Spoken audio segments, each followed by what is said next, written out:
Ya itu dia makanya kirimkan aja apanya, biar Bang coba lacak siapa itunya, apa, BPAA-nya.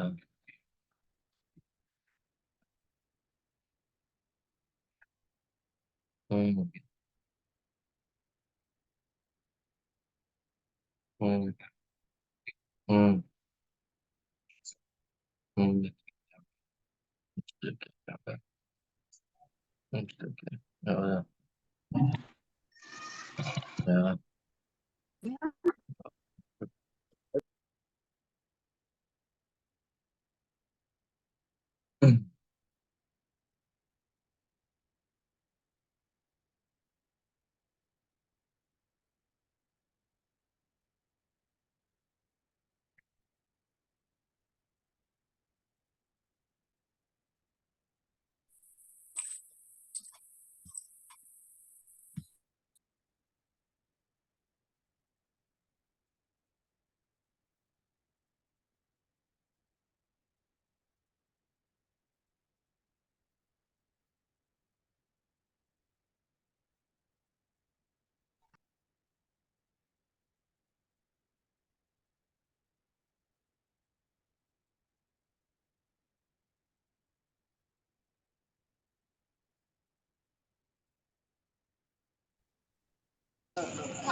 Bala.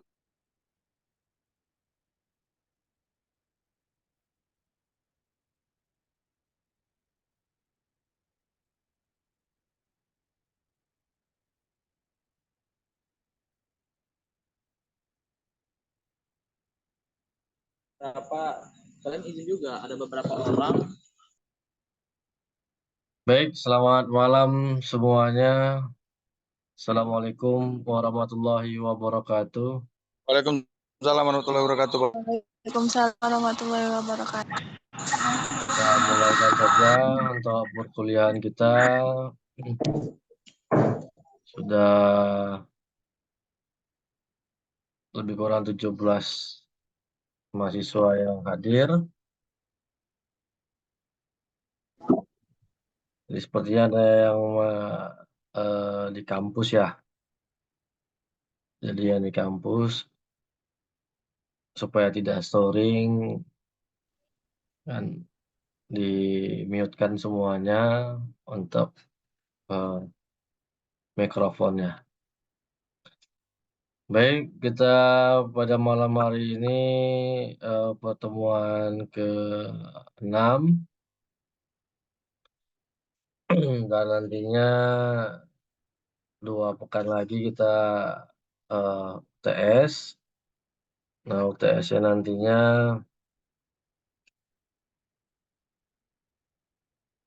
di soalnya akan diupload melalui portal.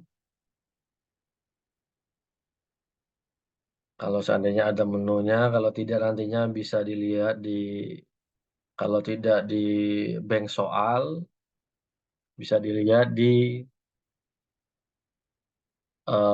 kuis atau tugas.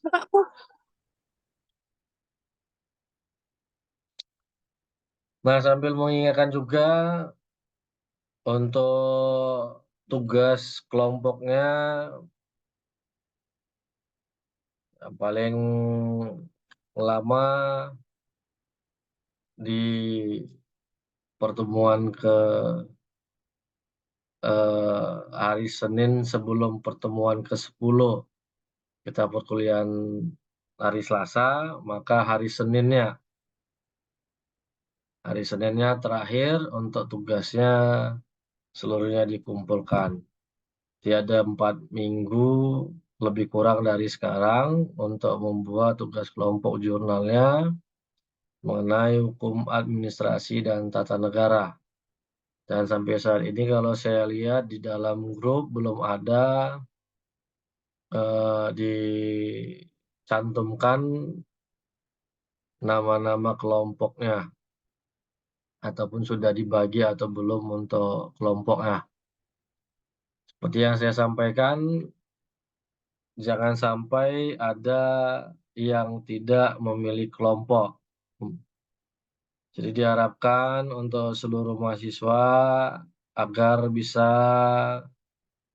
mengikutsertakan teman-temannya. Nah, ini total ada 36. Kalau tidak salah semalam saya bilang hanya 5 kelompok. Berarti ini banyak, 7 berarti satu kelompok. Ada 7 mahasiswa karena bertambah dia. Total saat ini hari ini jumlah mahasiswa yang mengambil mata kuliah Hukum Administrasi Tata Negara ada 36. Nah, kita akan melaksanakan presentasinya hanya 5 pertemuan. Berarti hanya ada 5 kelompok. Berarti ada satu kelompok nanti yang 8, 7 kali 5, 35. Ada satu yang 8, selebihnya 7 orang dalam satu kelompok. Nah, silakan jangan sampai ada temannya yang tidak masuk kelompok. Dan mengingat juga kan saudara tidak dari semester 1 dan sekarang semester 2 tetap untuk temannya itu semua. Ada juga mungkin dari kelas yang lain bergabung, baik dari kelas pagi, siang, sore. Nah, pindah mungkin ke kelas malam. Nah, jadi walaupun tidak kenal, ketika ada yang ingin bergabung, silakan untuk di-sharing. Oh, silakan masuk ke kelompoknya si Angga, misalnya. Silakan masuk kelompoknya si Putro. Silakan masuk kelompoknya si Cici, misalnya. Di kelompok Angga sudah anggotanya 7. Nah, misalnya kelompok Cici itu masih 6. Nah, jadi bisa masuk ke kelompok sana gitu. Jadi jangan sampai ada temannya yang tidak masuk ke dalam kelompok. Nah, bagaimana partisipasinya atau tugasnya dalam kelompok tersebut silakan dibagi. Yang penting jangan sampai ada ketersinggungan. Ya kan, seperti yang pernah saya sampaikan di awal, ada yang viral kan gitu. Karena komplain dia tugas itu diambil sama kelompok lain kan gitu. Nah, jadi akhirnya malah kelompoknya tidak lulus gara-gara terjadi perbedaan pendapat itu. Nah, itu pengantar sebelum kita melanjutkan untuk materi perkuliahan kita pada malam hari ini. Jadi, sekali lagi, agar nantinya bisa disesuaikan siapa-siapa yang masuk ke dalam kelompoknya tanpa ada yang diabaikan di dalam kelas ini. Nah, total sampai hari ini ada 36. Nah, kalau nantinya sampai pertemuan 10 baru ada lagi tambahan, kan maka nanti menjadi tugas individu, tidak kelompok. Tetapi sepanjang belum dimulai presentasinya, masih menjadi tugas kelompok. Mana tahu ada yang nantinya terkendala dari KRS-nya belum di ACC dan segala macamnya, terkadang bisa ada mahasiswa yang masuknya di akhir-akhir perkuliahan. Nah, jadi kalau itu nantinya menjadi tugas individu. Dan mengenai tata cara penulisan ataupun mekanismenya, silakan nantinya dilihat di video record perkuliahan kita yang pertama. Kalau tidak salah saya sudah saya upload di grup. Tapi kalau yang seandainya baru bergabung, bisa lihat nantinya di eh, channel YouTube yang sudah saya buat.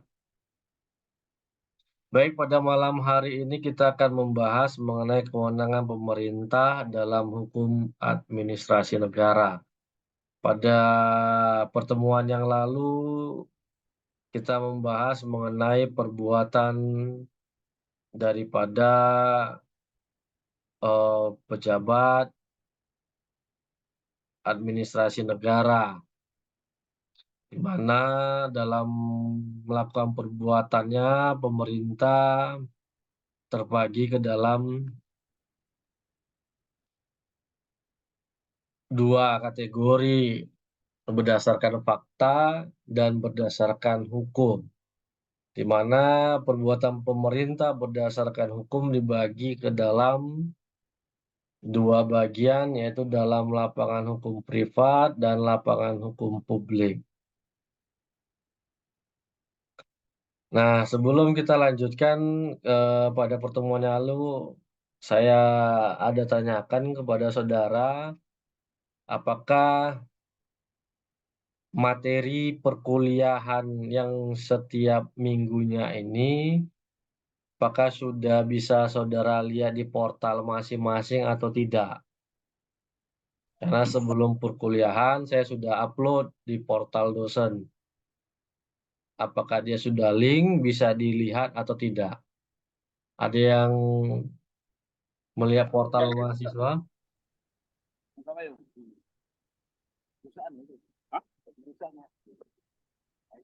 Bagaimana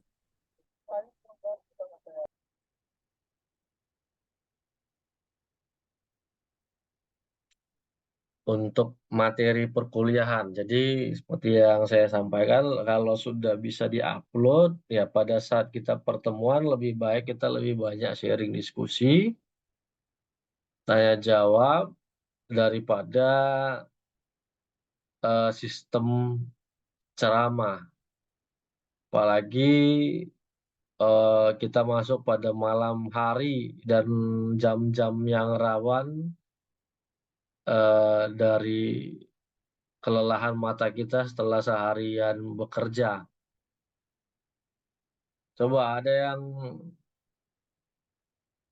bisa kasih tanggapannya. Jadi saya biar tahu kalau seandainya tidak muncul di portal setiap sebelum pertemuan, untuk materinya biar saya share ke grup gitu dia.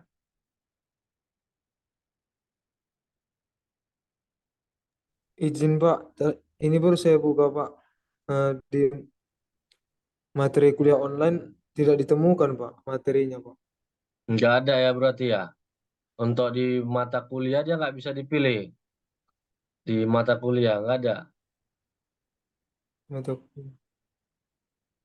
Nggak ada ya.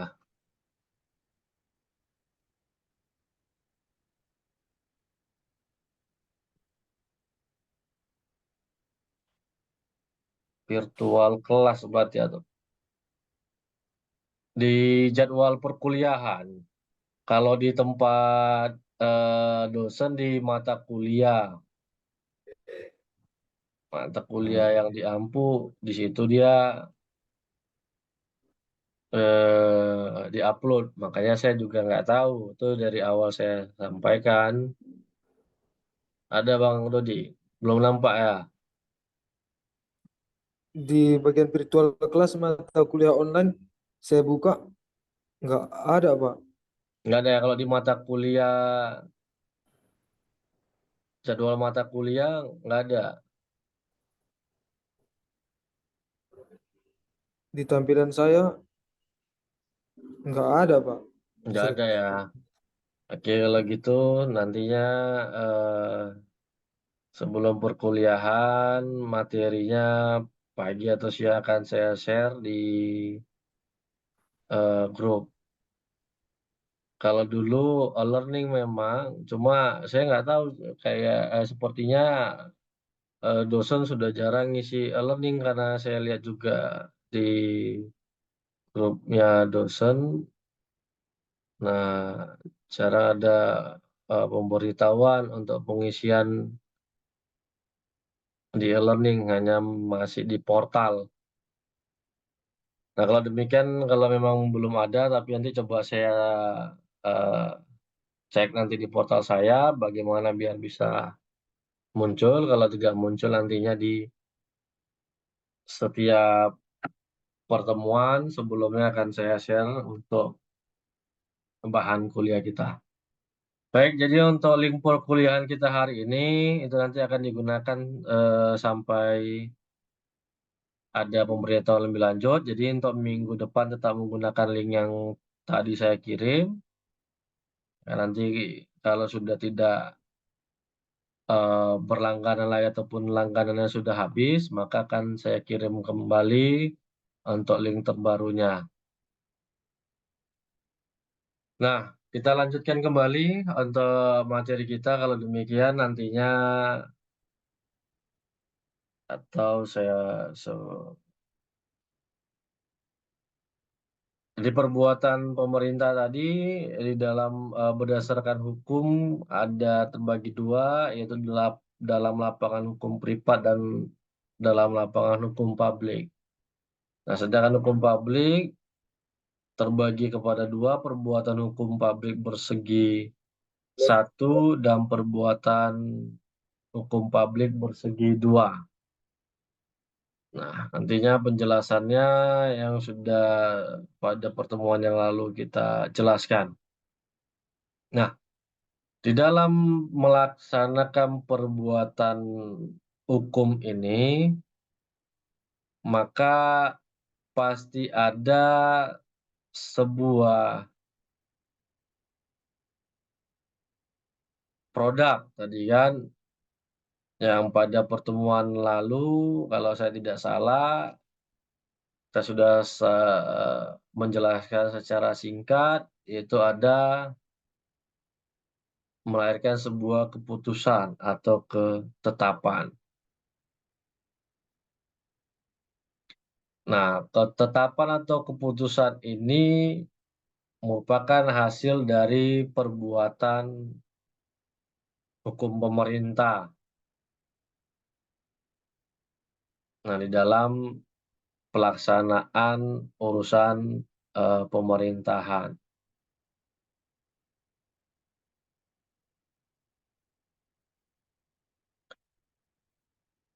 Nah, keputusan atau ketetapan ini bisa berkaitan dengan perbuatan hukum publik bersegi satu maupun bersegi dua. Nah, keputusan yang dibuat harus sifatnya tertulis. Nah, di dalam Undang-Undang Nomor 5 tahun 1986 tentang Peradilan Tata Usaha Negara disebutkan keputusan tata usaha negara merupakan suatu penetapan tertulis yang dilakukan oleh badan atau pejabat tata usaha negara yang berisi tindakan hukum tata usaha negara yang berdasarkan peraturan perundang-undangan yang berlaku, yang bersifat konkret, individual, dan final, yang menimbulkan akibat hukum bagi seseorang atau badan hukum perdata.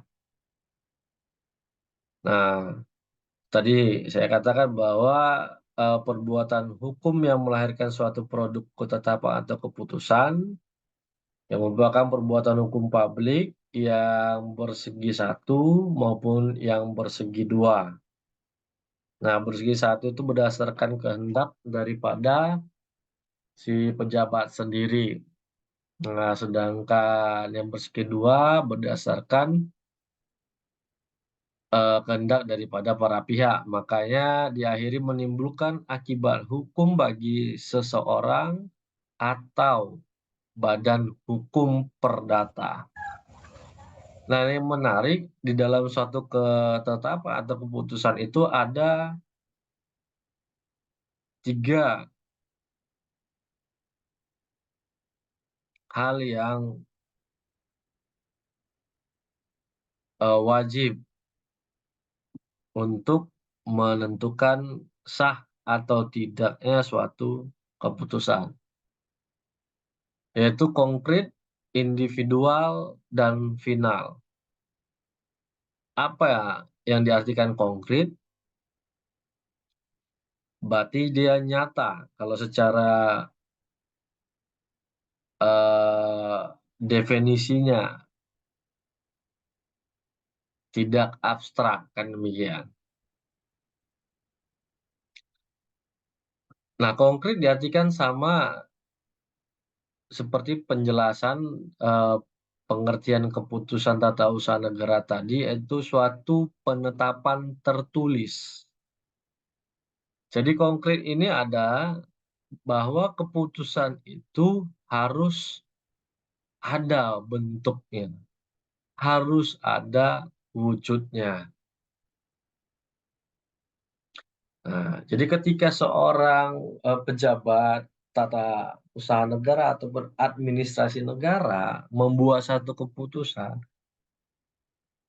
ada sistematikanya yang harus dipenuhi. Ada unsurnya, ada sekurang-kurangnya syarat-syarat yang harus masuk, harus termuat di dalam sebuah keputusan. Nah, bentuknya berarti ada formnya, karena konkret. Ada formnya, bentuk, kemudian dia tertulis. Nah, jadi bisa dibaca. Nah, bagaimana misalnya ada kop suratnya. Nah, kemudian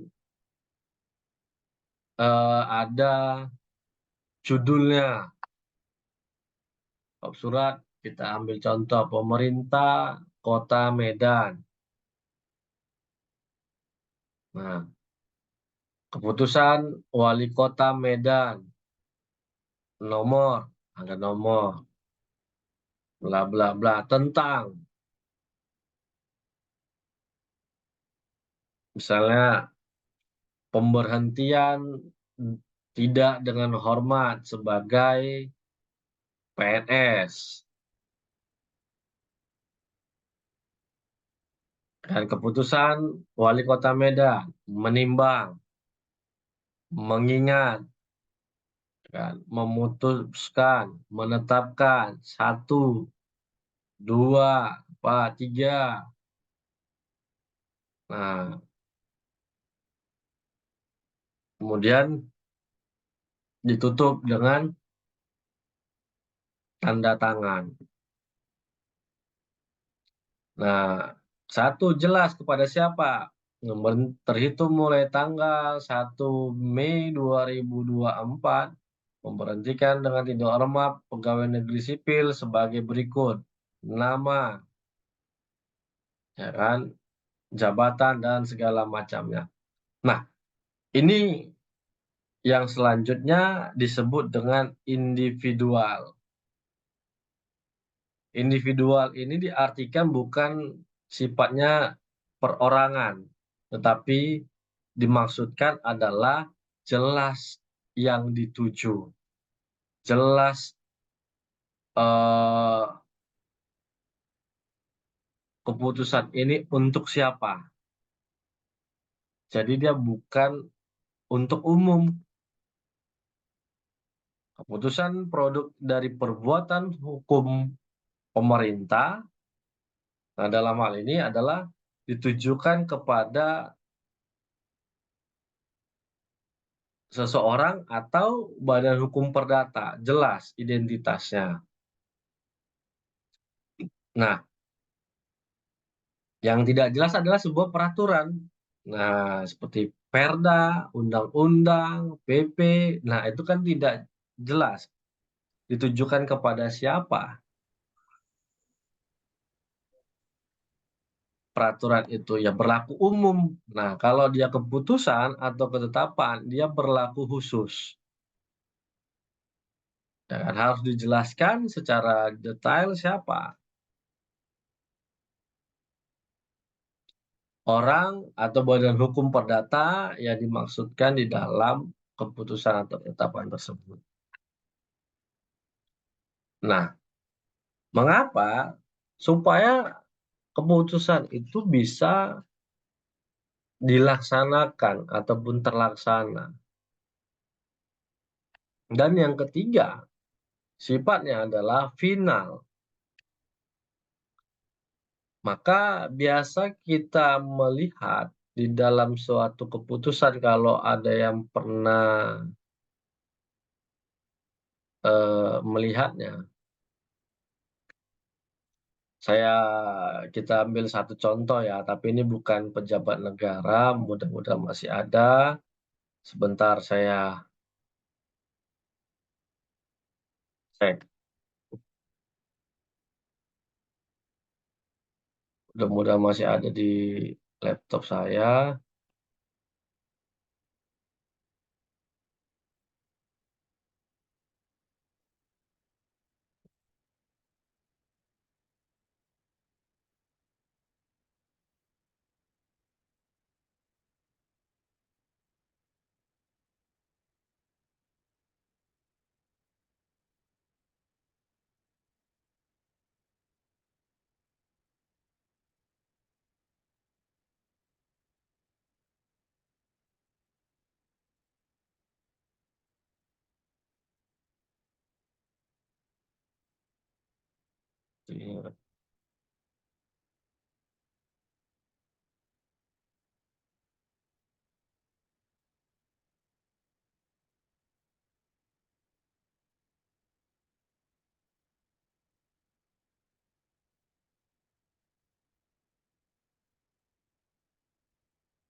Nah, ini ada.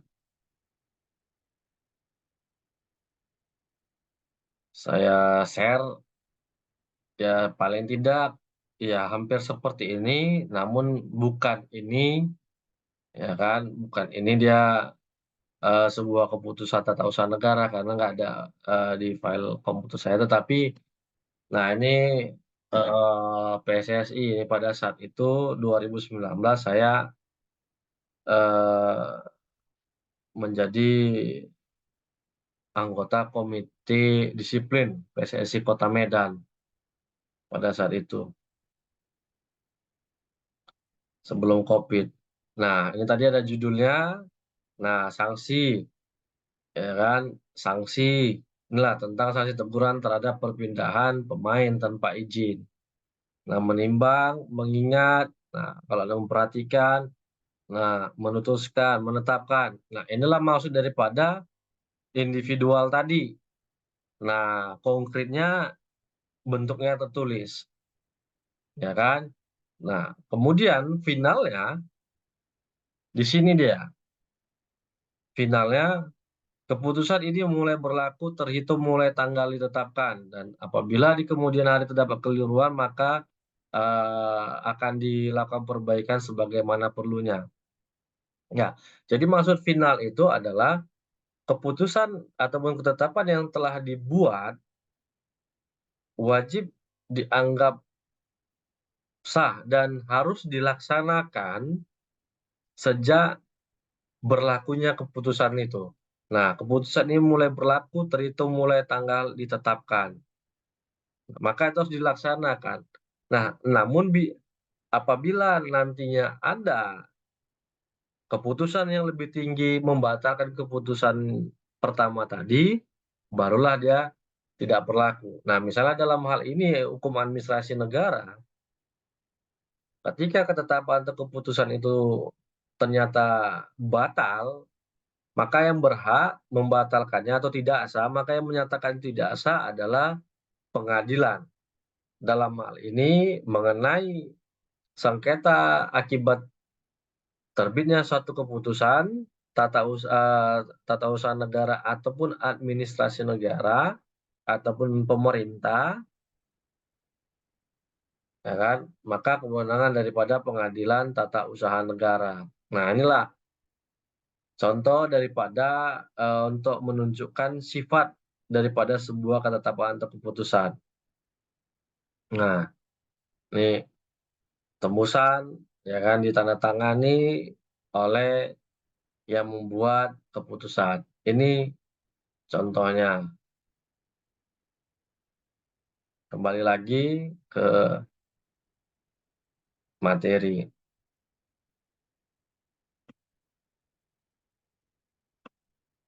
Nah, jadi seperti itu hasil produk daripada keputusan tata usaha negara.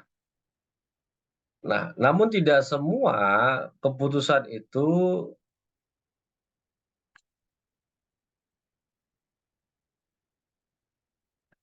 dinyatakan termasuk kepada keputusan tata usaha negara ataupun administrasi negara. Nah, di dalam pasal 2 Undang-Undang 5 tahun 86 ada 7 keputusan yang tidak termasuk kepada objek yang dapat disengketakan, ya kan? Nah, tadi kan saya sampaikan bahwa ketika ternyata keputusan itu cacat atau kita anggap tidak sah, maka yang menyatakan itu tidak sah adalah Pengadilan Tata Usaha Negara atau Peradilan Tata Usaha Negara untuk kewenangan absolutnya. Nah, sedangkan kewenangan kompetensinya adalah Pengadilan Tata Usaha Negara Medan, Jakarta, dan sebagainya. Nah, keputusan yang tidak masuk dalam satu sengketa tata usaha negara itu, yang pertama adalah keputusan yang berdasarkan hukum perdata, kontrak, misalnya. Nah, itu tidak bisa, ya kan, perjanjian yang sifatnya hukum perdata. Yang kemudian berdasarkan hukum pidana. Seperti apa? Surat perintah penahanan, surat perintah eksekusi putusan. Nah, itu tidak bisa. Bukan menjadi produk yang bisa menjadi masalah di dalam sengketa. Kemudian pengaturan berlaku umum, seperti tadi saya sampaikan, dia bentuknya abstrak seperti peraturan wali kota Medan, misalnya kan, peraturan gubernur Sumatera Utara. Nah, dia tidak bisa dikategorikan menjadi sengketa. Kalau terjadi keputusan tersebut ternyata cacat formil ataupun kita anggap tidak sah. Yang keempat, masih perlu persetujuan instansi lain. Nah, artinya keputusan itu bukan dibuat oleh instansi yang di bawahnya. Contoh misalnya seorang polisi berpangkat kombes, maka yang bisa memberhentikannya misalnya adalah Kapolri, kan gitu. Nah, bukan Kapolda. Jadi Kapolda meminta persetujuan. Nah, dari atas, ketika Kapolda misalnya yang mengeluarkan, maka itu belum bisa menjadi satu sengketa seperti itu. Nah, kemudian berdasarkan hasil pemeriksaan badan peradilan lain, tidak bisa. Kemudian keputusan di lingkungan TNI, Nah, misalnya prajurit yang dipecat atau dan sebagainya itu tidak masuk, dan kemudian keputusan hasil daripada panitia pemilu. Nah, ini tidak bisa menjadi sengketa. Nah, yang paling penting adalah di dalam sebuah perbuatan hukum pemerintah harus berdasarkan peraturan perundang-undangan yang ada, sehingga dia tidak melampaui kewenangan yang dimilikinya, kan gitu. Jadi tidak sewenang-wenang di dalam bertindak nantinya. Nah, itu yang paling penting. Nah, jadi secara subjektif si atasan ini tidak senang gitu, langsung dia buat keputusan. Nah, padahal itu bukan merupakan kewenangan yang dimilikinya. Nah,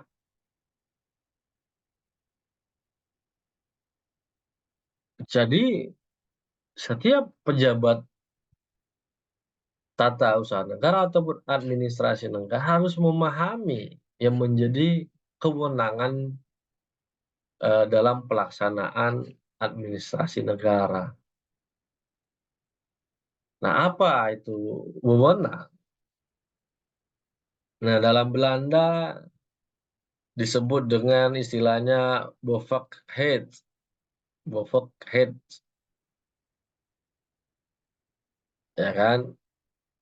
Nah, digunakan baik dalam konsep hukum publik maupun dalam konsep hukum privat. Sementara istilah wewenang atau kewenangan Indonesia selalu digunakan dalam konsep hukum publik. Jadi wewenang itu disebut dengan bevoegdheid kalau dalam Belanda.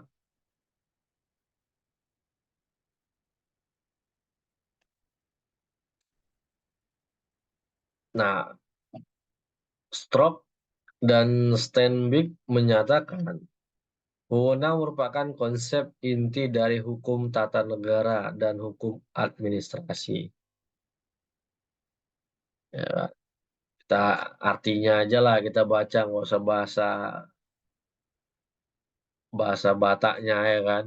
Nah, jadi wewenang merupakan konsep inti dari hukum tata negara dan hukum administrasi negara. Nah, inilah maksudnya bahwa, ya kan, di dalam hukum pelaksanaan daripada tata negara maupun administrasi negara, tanpa sebuah kewenangan tidak akan bisa berjalan.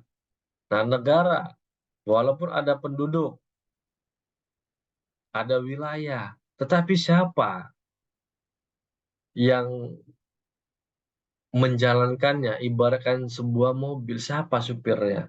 Pesawat, siapa pilotnya? Kereta api, siapa masinisnya?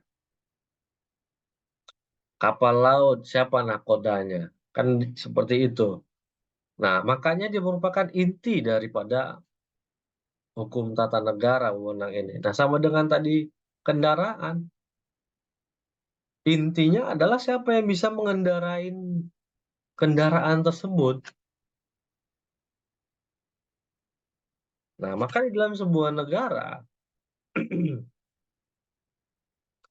kalau tidak ada seseorang yang diberikan wewenang, ya kan, dalam melaksanakan itu, sama seperti supir, pilot, nakoda, masinis, kalau dia tidak memiliki kewenangan untuk mengendarai itu, maka nggak bisa apa seorang pengendara itu, yaitu lisensinya, surat izin mengemudi misalnya kan. Nah, itulah wewenangnya. Karena dia memiliki surat izin mengemudi, maka dia memiliki kewenangan untuk mengendarai sebuah kendaraan sesuai dengan jenisnya. Nah, demikian juga di dalam hukum tata negara ataupun administrasi negara. Ya, ketika seseorang diberikan kewenangan, maka dia memiliki lisensi. Apa lisensinya? yaitu Granom, hukum dasar kita. Apa hukum dasar kita?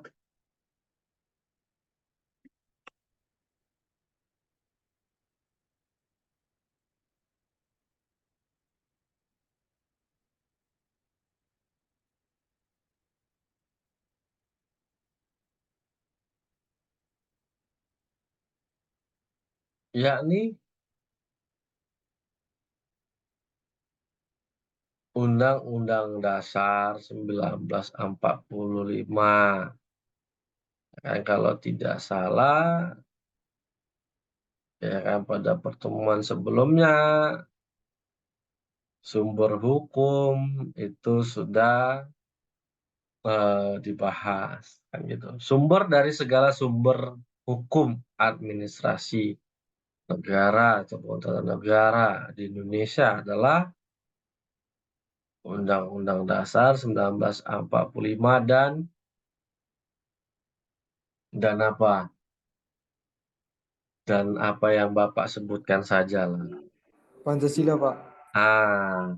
Dodi masih ingat berarti. Itu.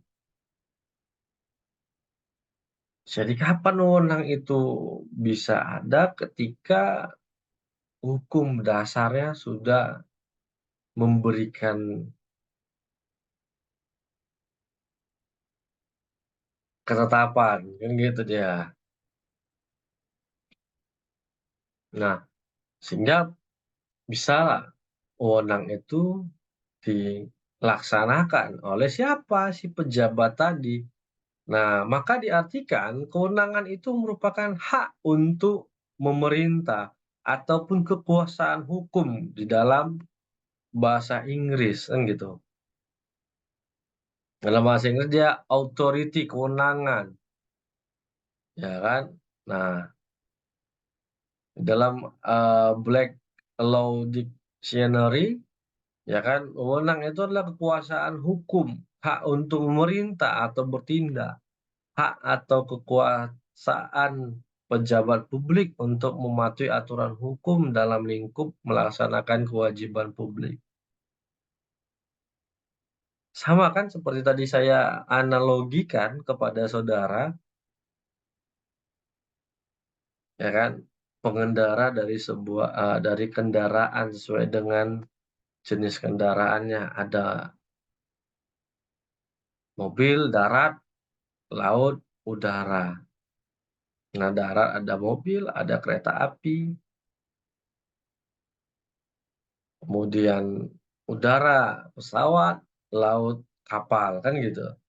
Nah, kan supir, masinis, pilot, nakoda memiliki kekuasaan pengendali. Nah, bisa nggak kita request naik transportasi umum? Misalnya yang rutenya dia Damri, Medan Binjai lah misalnya.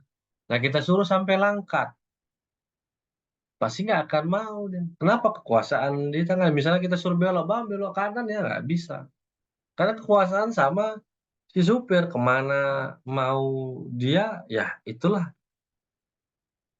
Kita harus mengikutinya. Sama dengan pilot. Ya kemana dia bawa kita juga nggak tahu, kan gitu. Nah, itulah kekuasaannya gitu dia. Bagaimana dengan wewenang itu orang bisa mengikuti kemauannya. Tetapi dengan catatan adalah untuk melaksanakan kewajiban publik, bukan melaksanakan kepentingan pribadi. Ya kan, dengan menggunakan wewenang yang dimilikinya. Nah, jadi kalau dia menggunakan wewenang itu bukan untuk melaksanakan kewajiban publik, berarti dia sudah bertindak secara sewenang-wenang atau melampaui batas kewenangannya, yang mengakibatkan kepada si pejabat tadi bisa dikenai sanksi, tergantung dari jenis masalah yang dibuatnya. Bisa pidana, bisa juga administrasi, bisa juga keperdataan, ya kan?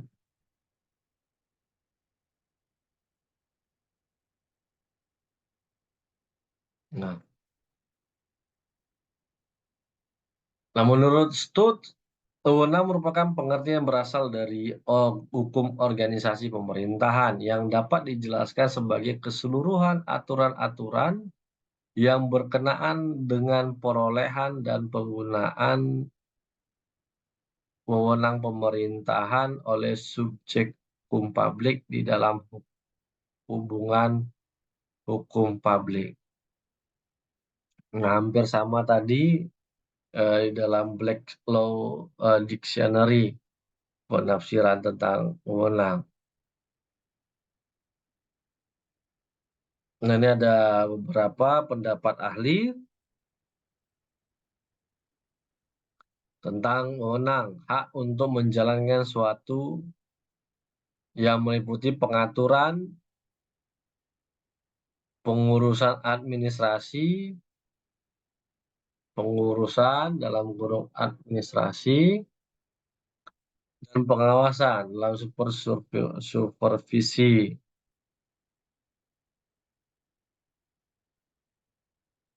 Mengatur, mengurus, dan mengawasi.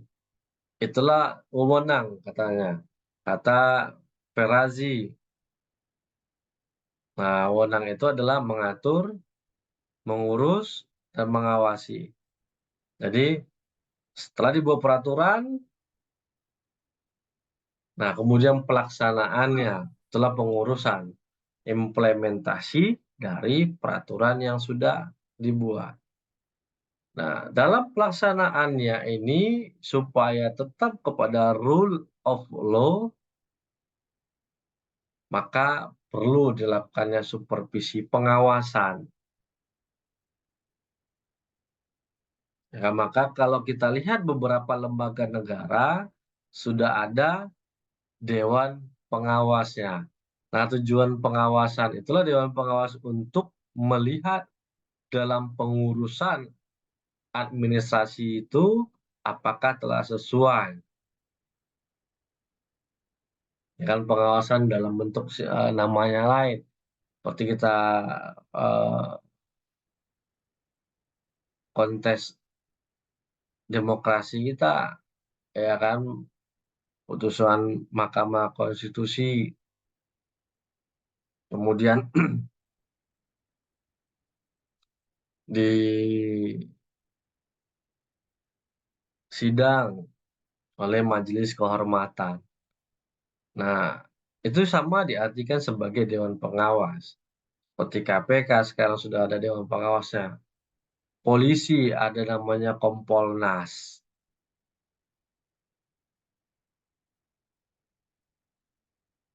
Nah, itulah Mahkamah Agung. Ada namanya Komisi Yudisial. Nah, disitulah sebagai pengawas daripada urusan-urusan yang dilakukan oleh pejabat tadi berdasarkan kewenangan yang dimilikinya.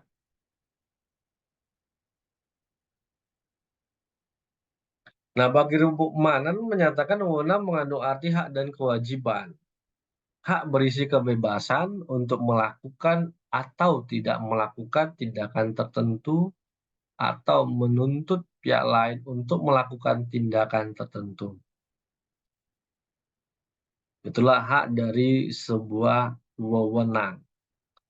Kewajibannya membuat keharusan untuk melakukan atau tidak melakukan tindakan tertentu dalam hukum administrasi negara. Nah, wewenang pemerintahan yang bersumber dari peraturan perundang-undangan diperoleh dengan cara atribusi, delegasi, dan mandat. Nah, itulah wewenang ataupun pelaksanaan yang dimiliki.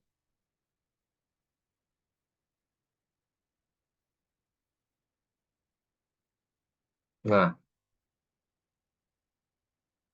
jadi dia merupakan hak dan kewajiban. Hak untuk melakukan tindakan tertentu atau tidak melakukan tindakan tertentu, sedangkan kewajibannya adalah khusus untuk melaksanakan tindakan tertentu dalam hukum administrasi negara. Nah, ketika kewenangan itu dilaksanakan, maka harus berdasarkan peraturan perundang-undangan. Itu menurut bagaimana. Nah, kembali tadi saya katakan bahwa kewenangan itu lahir harus ada rule of law-nya, harus ada dasarnya. Kan baru bisa dilaksanakan Pancasila dan Undang-Undang Dasar. Nah, Pancasila dan Undang-Undang Dasar merupakan wujud atau lahir dari sebuah, kalau kita lihat, adalah filosofi, filsafat, ilmu. Melahirkanlah Pancasila dan Undang-Undang Dasar. Maka, supaya kewenangan itu berjalan, supaya kewenangan itu sesuai dengan aturan koridor hukum yang berlaku, maka harus disertai asas. Itu asas legalitas di dalam hukum administrasi negara. Ya kan? Nah, di mana di dalam melaksanakan kewenangannya harus didasarkan, ya kan, peraturan perundang-undangan.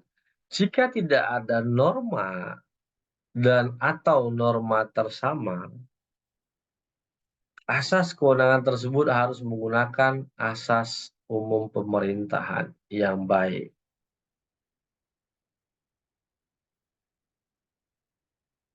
Nah, jadi itu. Jadi ketika kewenangan itu ternyata tidak ada normanya, maka bisa menggunakan AAUPB. Artinya ketika asas-asas itu. Nah, pada saat pelaksanaannya, perbuatannya itu ternyata belum ada aturannya, maka melihat AAUPB tadi, asas-asas umum pemerintahan yang baik. Nah, demi apa tadi? Kewenangan publik. Ya, demi kepentingan publik, maka seorang pejabat bisa mengambil sebuah tindakan hukum, perbuatan hukum yang menurutnya bermanfaat.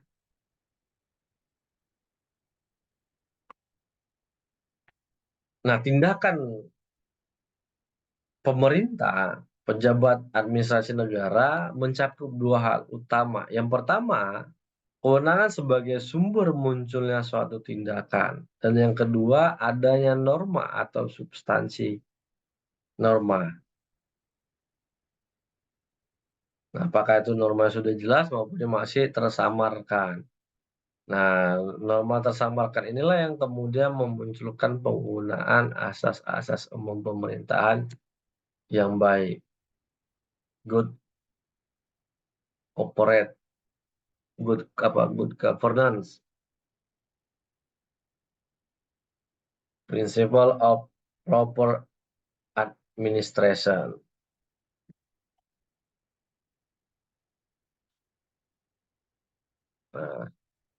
Jadi kewenangan itu ya kan, sebagai bentuk munculnya suatu tindakan.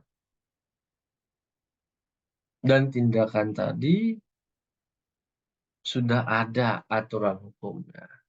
Nah, ketika tidak ada, kembali ke asas. Itulah kembali kepada kebiasaan. Maka di dalam sebuah satu eh, pelaksanaan, seperti pernah saya contohkan, ada dua desa, ternyata jembatan penghubungnya putus, ya kan? Nah, ini kan normanya tidak ada gitu.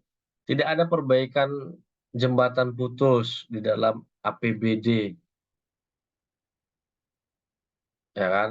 Rencana pembangunan jangka pendek, menengah, atau panjang. Tidak masuk ini. Perbaikan jembatan di daerah tersebut. Nah, artinya normanya tersamarkan. Atau bisa jadi belum ada. Nah, tapi untuk kewenangan publik, maka dia bisa menggunakan asas. Asas pemerintahan yang baik. Ya kan? Asas misalnya profesionalitas, asas keterbukaan, asas keadilan. Misalnya. Nah, untuk membuat suatu keadilan bagi masyarakat, maka ini sangat penting dibuat perbaikannya tanpa menunggu persetujuan dari yang lebih di atasnya, kan gitu.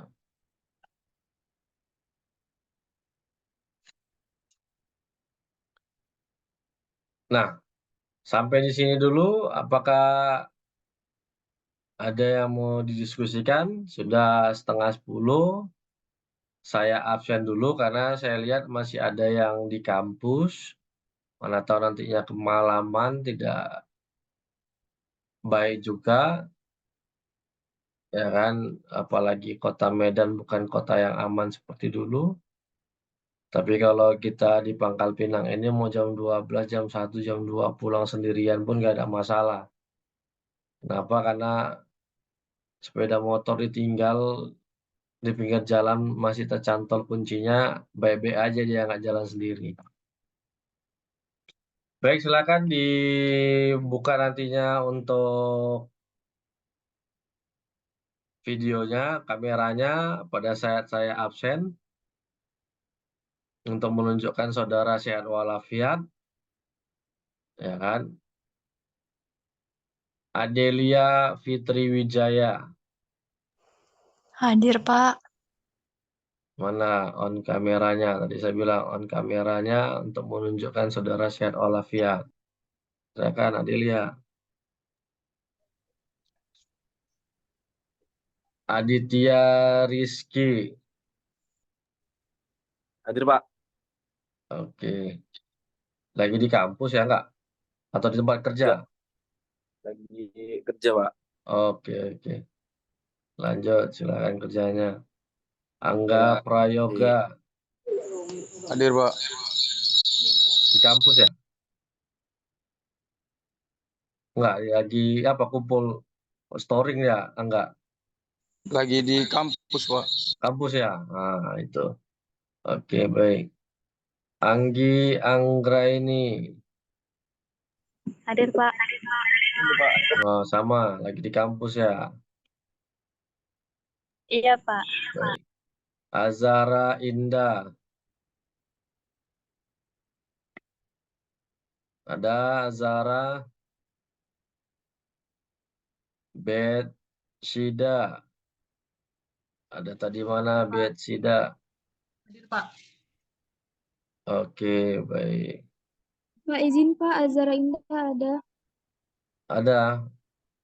Oke. Berarti di kampus juga ya. Cici Widya. Hadir Pak. Oke. Nggak ikut di kampus ya. Enggak. Dava Isanurti. Ada Dava? Ada. Dinsah Hakiki. Hadir, Pak. Oke. Dodi Tarigan tadi ada. Hadir Pak. Oke, baik. Erwin Daniel. Hadir, Pak. Tadi ada. Oke. Fani Diva. Hadir, Pak. Baik, terima kasih. Fatin Khairunisa. Hadir, Pak. Oke, terima kasih. Flora Sembiring. Hadir, Pak. Baik. Francisca Noverma. Ada Francisca.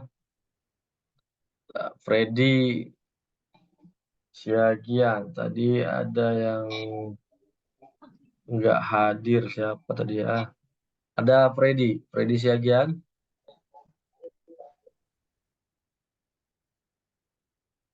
Oke, Kesha tidak hadir. Izin ada kegiatan.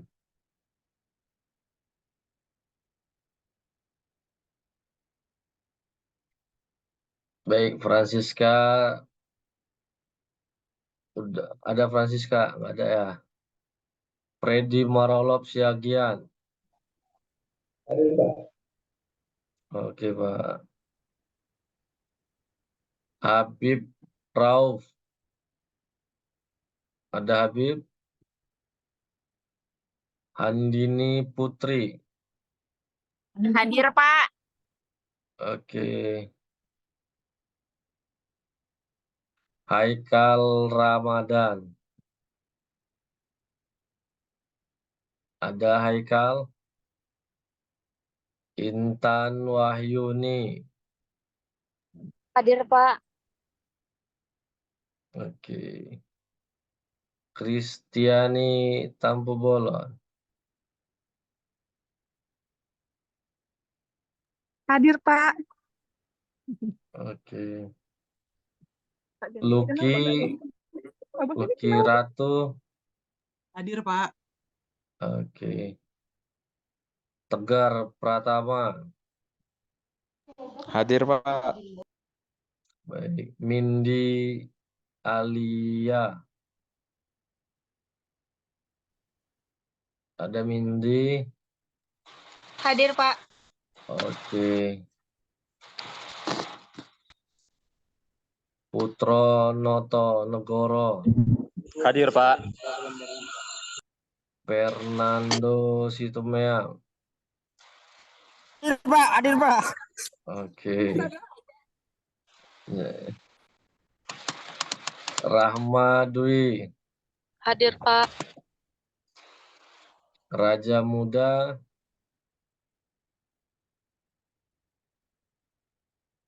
Ada Retno Wandini. Ricky Andika. Hadir, Pak. Oke, baik. Selin Lumongga. Hadir, Pak. Oke. Tasya Aulia. Hadir, Pak. Oke. Taufik Pandaroni. Hadir, Pak.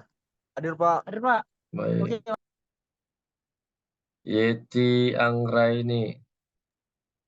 Hadir, Pak. Ada Yeti? Ada Zahwa Ada, Pak. Aulia. Hadir, Pak.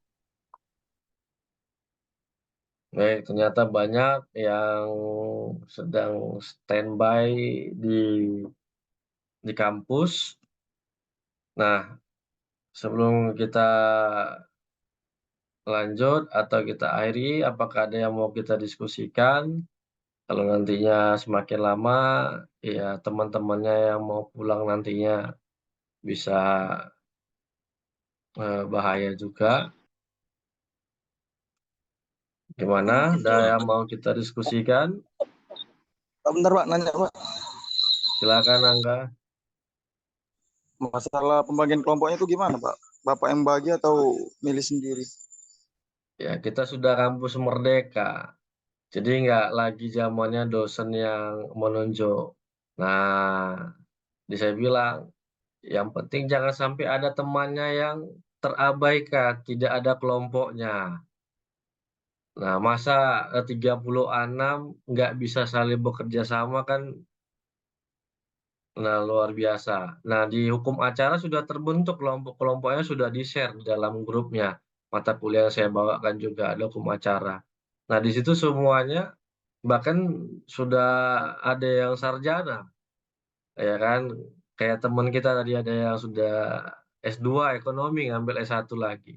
Nah, tapi bisa ya udah berumur semua, ada yang 40-an usianya yang kelas Sabtu. Nah, kenapa bisa gitu? Tidak saya tuntut, kami memilih sendiri teman-temannya kan gitu. Nah, ya silakan gitu. Yang penting jangan sampai, makanya tadi saya bilang di-share di grup. Kelompok mau dibuat kelompok satu, kelompok A atau kelompok apa namanya, ya kan? Nah, dibuat namanya adalah 1, 2, 3, 4, 5, 6, 7. Nanti yang berikutnya berarti tidak lagi memasukkan salah satu nama yang sudah ada dibuat. Nah, bagi yang nanti yang kurang, yang belum ada masuk kelompok, nah silakan masuk ke salah satu kelompok. Dan salah satu kelompok tadi ketika ada yang minta, saya bergabunglah dengan kelompok Angga. Oh, nggak bisa, kami nggak menerima lagi anggota. Nah, nggak boleh seperti itu. Padahal masih kurang ini. Kan total tadi saya lihat di absensi ada 36. Kita hanya 5 kali persentase.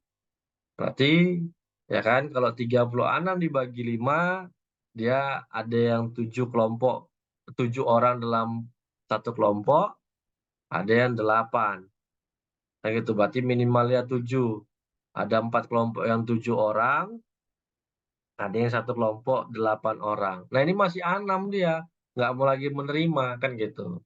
Nah harus bisa dia terima untuk menjadi 7. Berarti satu kelompok minimal 7 orang. Dengan total yang kita lihat 36. Jadi saya anggap hadir hampir mayoritas. Tapi kalau kita lihat bentar, saya lihat dulu rata-rata kehadiran kita setiap pertemuan itu 27, ya kan, 27 rata-ratanya. Nah, kalau 27 kali 5 berarti kan memang 6 satu kelompok, ya kan? Nah, jadi kita anggap hadir semua 36 ini. Kan gitu. Artinya jangan sampai minimalnya 7 ada yang hanya 3 orang. Nah, kalau dia 27 orang rata-rata berarti 5, kan gitu. Atau 6. Kan gitu. 5 kali 5, 25 kan. Ada sisa 2 atau 3, berarti ada yang 6. Kalau seandainya rata-rata kehadiran, kan gitu. Berarti minimal 6, kan gitu dia. Atau ada yang 5. Nah, yang penting dari 5 kelompok ini, dari total keseluruhan mahasiswa ini wajib ada. Nah, kalau dilihat rata-rata berarti 27 mahasiswa di dalam 5 kelompok ini masuk. Nah, seperti itu dia.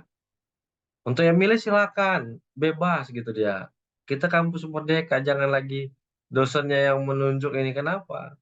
Pak, saya nggak suka sama dia, Pak. Kan gitu. Dia payah kali dihubungi, dia payah kali diajak kerjasama. Apalagi untuk bantu logistik, kan gitu. Udah kita berpikir dia tidak ada mau bantuan sedikit apapun. Nah, rasa kebersamaannya itu nggak ada, asal diajak untuk berdiskusi nggak pernah mau. Kan seperti itu. Nah, makanya saya tidak ingin seperti itu, saya silakan gitu dan. Nah, berbagi perannya. Jadi semua ini jangan sampai egois. Udah dimasukkan namanya, misalnya tidak memiliki manfaat bagi teman-temannya yang lain. Ya, itu yang tidak boleh gitu dia. Nah, keseringan seperti itu. Kenapa malas untuk memilih sendiri ataupun eh, nantinya tugas kelompok itu dari sesama temannya yang tidak mau peduli. Ya, tenaga, pikiran, finansial. Nah, itulah yang harus support di dalam kelompok itu. Ya, kalau seandainya seperti ini, sepertinya kalau nggak salah kata si Putro lagi ada tugas kelompok, ini kumpulin di kampus kan gitu, buat kita bahas sama-sama. Nah, cari referensi bahannya sama-sama nyari di laptop. Ini ada nih materinya tentang ini, jurnal ini. Nah, jurnal bentuknya seperti ini. Nah, sistematikanya subnya ini kan seperti itu. Nah, ada yang berperan nyari bahan, ada yang berperan untuk ngeprint misalnya. Kita kan nggak ngeprint karena online. Kan itu. Ada yang di review, ada yang tugasnya mengetik. Nah, seperti itu. Nah, jadi saya rasa bisa lah untuk bagi kelompoknya. Kalau sampai minggu depan tidak ada juga di dalam grup, muncul nama kelompoknya, maka saya yang akan tentukan. Kan gitu. Ketika saya tentukan, suka atau tidak suka, ya harus berpartisipasi semuanya. Gitu, Angga. Ada lagi yang mau kita diskusikan? Sebentar lagi sudah jam 10, kasihan teman-temannya yang lagi di kampus, karena masih rawan, Kota Medan belum bebas dari begal, ya kan? Nah, kalau tidak ada lagi, maka perkuliahan kita pada hari ini kita padati sampai di sini. Sampai ketemu lagi minggu depan pada frekuensi yang sama. Selamat beristirahat bagi yang masih di kampus, hati-hati, tetap waspada. Nah, kalau bisa jangan melewati daerah yang sepi untuk menghindari hal-hal yang tidak diinginkan. Selamat beristirahat untuk kita semua. Selamat malam. Assalamualaikum warahmatullahi wabarakatuh. Waalaikumsalam Waalaikumsalam. warahmatullahi wabarakatuh. Terima kasih, Pak. Oke, sama-sama.